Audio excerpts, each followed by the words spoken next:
Ya, saudara, jelang menghadapi pemilu tahun 2024 mendatang, Polres Semelu melakukan simulasi pengamanan kota. Simulasi ini dilakukan untuk memastikan kesiapan personel Polres Simelu untuk mencegah situasi kerawanan terhadap penyelenggaraan pemilu serta memastikan wilayah Simelu tetap kondusif.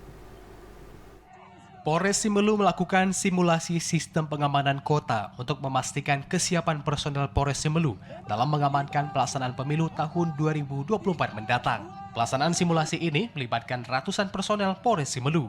Simulasi sistem pengamanan kota dilakukan untuk mematangkan kesiapan personel dalam melaksanakan operasi Mantap Brata selama tahun 2023-2024. Simulasi pengamanan kota yang dilaksanakan di halaman Mapores Simelu ini mensimulasikan adanya kerusuhan yang disebabkan oleh pendukung peserta pemilu pada kegiatan kampanye. Kapolres Simelu AKBP Sujoko dalam keterangan tertulis mengatakan, kesiapan personel kepolisian penting ditingkatkan untuk menjaga ketertiban masyarakat selama pelaksanaan pemilu.